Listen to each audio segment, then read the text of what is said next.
Hello and welcome to the 4-week Core Challenge follow-along workout video. So we're going to be working on 4 movements, including a 60-second prone iso plank, 30-second side planks on the left and right side, 15 crunches, and 15 leg lifts. And this is Heather. She's going to be working out with you today, and I'll be assisting her with cues and explaining the exercises. There's going to be a timer on the screen, so if you want to mute the video at any point, I totally understand. My feelings won't be hurt. So we're going to just jump right in. Here we go. Okay, we're going to move right into the plank. We're going to have Heather come up. The clock is going to hit 60 seconds starting right now. And I'm going to take you through this. There is a way to regress this by putting the knees on the mat, but for this challenge, we really want you on your toes and on your elbows or your forearms. But I want to point out a few things in the kinetic chain here to keep in mind. Number one is that her toes are in line with her ankles. She's not pushed too far backwards or too far forwards. Nice neutral legs. She's not dipping in the knee. Her hips are up. Her glutes are slightly activated, and her belly button is drawn in towards her spine, like as if she's drawing in or sucking in. This is really important to activate all of the stabilizing muscles that support the core for this exercise. You also will notice that she has a nice neutral shoulder, and she has a good 90 degrees on her forearms and her shoulder joint that's supporting her weight and making it so that she can really focus and concentrate on real good core integrity. Be careful not to put your hands together on the exercise. Really want to keep them out. 1 second left, and there you go. We're going to move right into the side plank. Very similar, so she's coming up and the clock has started. And you're going to see here that her feet, knees, and hips are in alignment all the way up to her head. It should be as straight as you could possibly get it. This is going to be only for 30 seconds, but you want to be very careful that your hips don't dip backwards or you're not jutting forward. You want to have it really, really nice and aligned, and you want to make sure that you're not dipping here on the bottom. Again, a little glute activation, drawing in. Good work. You can put your hand up, you can put it on your side, and there's 30 seconds. Moving to our next side plank for our right side. She's going to come on up, and the time starts now. Same thing. Her feet, knees, and hips are in alignment. Belly button's drawn in. You're going to see that she's got a nice neutral head. If you start getting tired and your head starts to cramp, you can always look down at your hand. It will alleviate a lot of the pressure that's building up in your neck and allow you to focus on the exercise with a little more comfort. It's good. Really good integrity here. Almost done. And there it is, 30 seconds. Moving right into our crunch. There's going to be 15, and I'm going to count for a few of these. 1, 2, 3. She's going to continue to 15, but I want to point out a few things. You want to make sure that you're driving your heels into the ground, that your knees are up, and you're not really pulling with your hip flexors, you're pulling with your abdominals. This is really important because you don't want to emphasize a maneuver through, or the movement through your hip flexors or your legs. All should be focused in on your abs here. As soon as you hit 15, we go to our leg lift. You don't have to throw your body off the ground.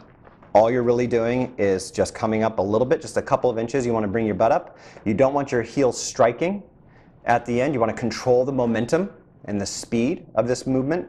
Really, again, try and avoid using your legs or your hip flexors and really emphasize on pulling through your core. Notice she's not arching her back, and if you have a tendency to arch your back, you can always put your hands right around your gluteus medius, which is right here, and that will help support your back, and then drive your belly button into the mat and make sure that your head is nice and neutral. You're not pulling it off the mat as well. That takes a little bit of practice. So as soon as she hits 15, we're going to take a 30-second rest, and we're going to go back to the beginning. Very good. Well done. That looks really great. All right, so there's a 30-second rest on the clock. Breathe and take a few moments. Really kind of visualize how you're going to do the maneuvers again, even with a little bit of fatigue. Remember, never sacrifice the exercise for completing 15 when you can really only do 10 correctly. That's the whole point of the challenge, is to progress and improve over time. So sloppy is not always better. All right, so our 30-second rest is up, and we're moving right into our 60 seconds. It's on the clock now. And again, Really pay attention to your form and function. So I'm going to be quiet here, and I'm just going to let you observe and follow along and just watch the clock.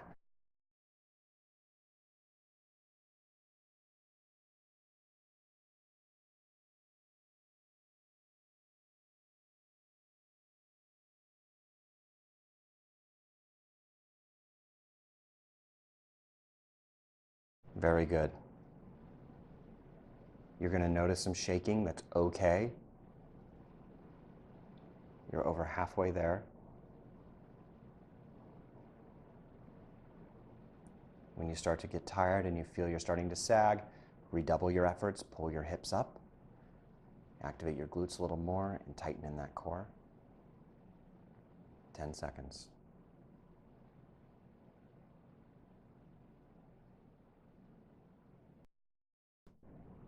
And there it is.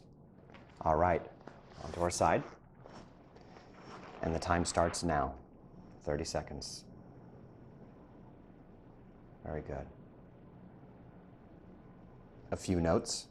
If you start having issues with your ankles, some people don't like when they rub together, you can just move one foot, the lead foot, the top foot, just forward slightly so that it goes into the arch of your foot.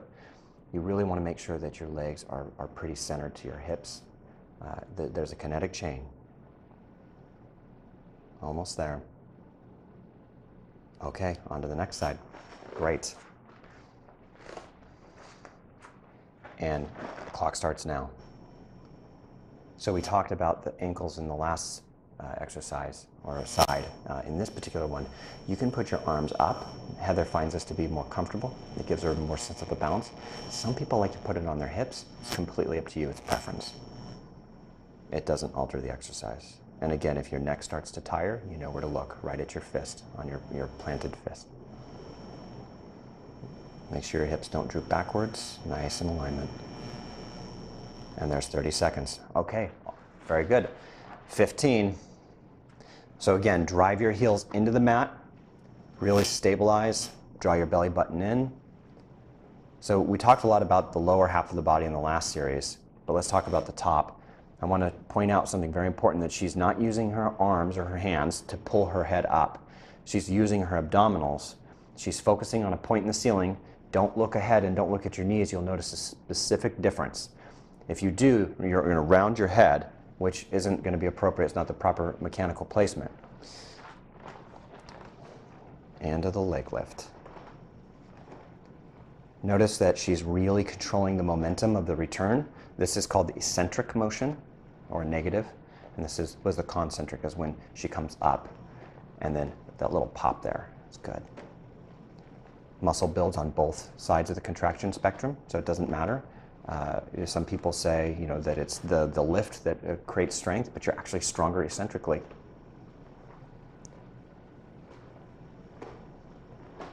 Great. Notice she's not arching her back. This is a common mistake.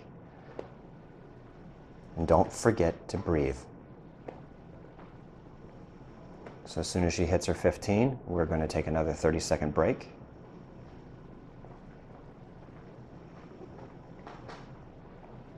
Good.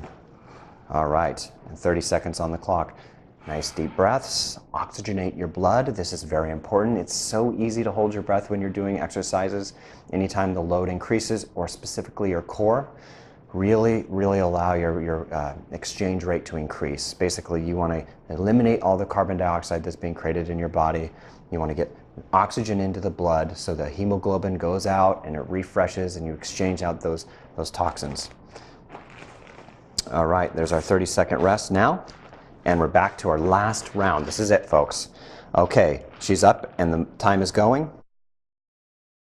And again, shaking is okay. This is a challenging superset because there's very little rest. There's actually no rest between exercises. We transition right to the next one, and then we want to take 30 seconds after our 4 rounds. So you're doing really well.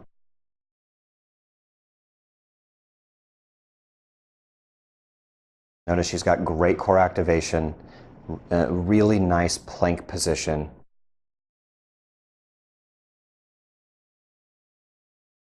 Very good.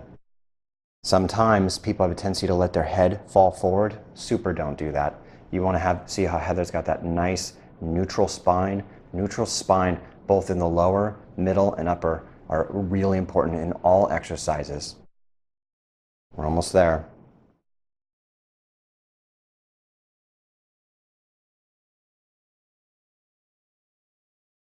There it is. Moving on to our side plank, the last of the left, and our clock is going.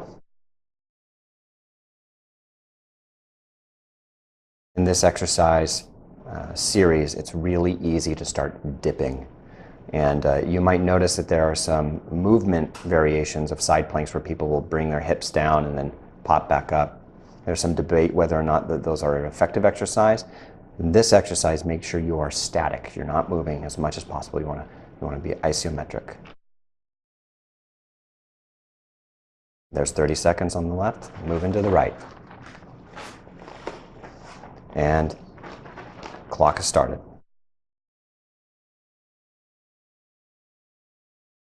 Great.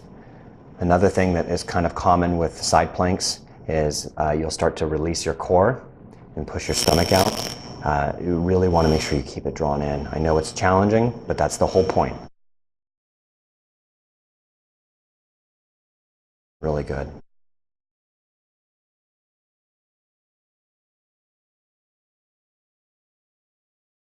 Awesome. There's your 30 seconds. 15 crunches.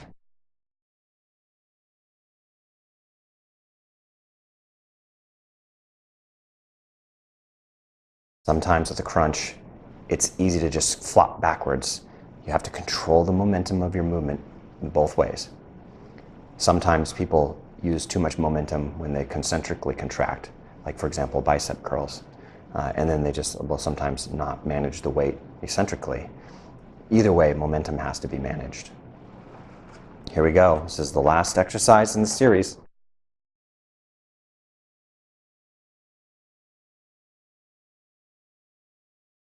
One of the things that if you have to regress this a little bit or modify it, you can bend your knees slightly. Basically, it changes the way that your lever is working. Your fulcrum is in your hips right now, and you can change the shift. But you really want to have your legs as straight as possible for this exercise to maximize its effectiveness. Great.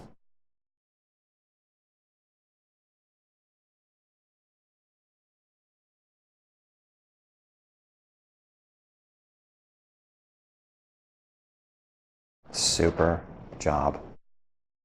Looking great.